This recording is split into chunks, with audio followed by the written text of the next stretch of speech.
I'm Dale Smith for Loony Politics, and it's been a pretty dysfunctional session now that Parliament has risen for the holiday break.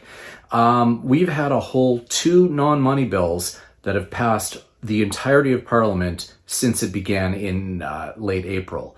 And that's unusual, and it's also a really bad sign about the government able to get its agenda through. And we also need to remember that one of those bills was on a court-ordered deadline. So everything else has pretty much stalled or ground to a halt. And that's in large part because of the procedural gamesmanship that happens when we are in a minority parliament.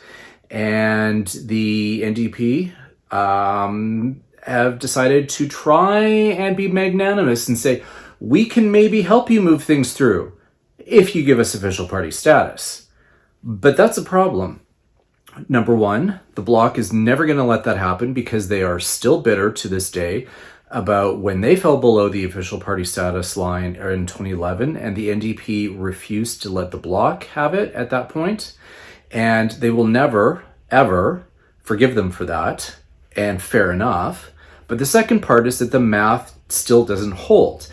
The whole reason why official party status is set at 12 seats is so that you have enough MPs who can sit on every committee. And sure, they're going to have to do double and in some cases triple duty, but you need to be able to cover off every single committee so that you have, so essentially so that it's fair, so that you don't have committees where the NDP sit on some and not others, because then that changes the balance on them, makes it unfair for other parties who, not every committee is sexy and not every committee has a lot of fun.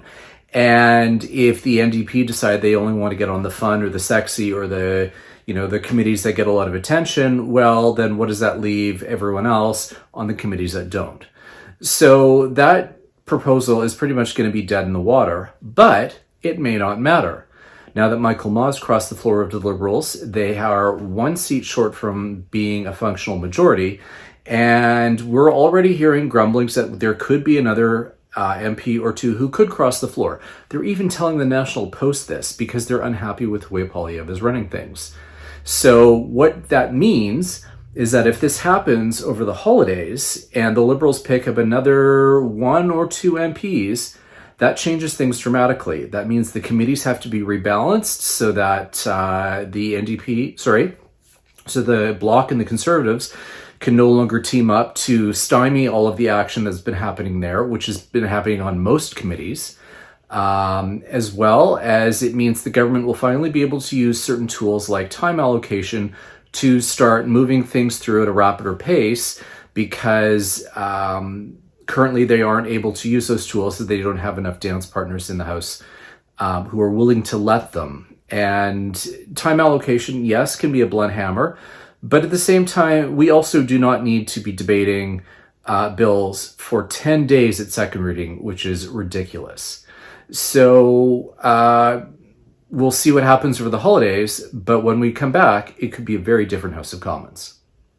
For Loony Politics, I'm Dale Smith.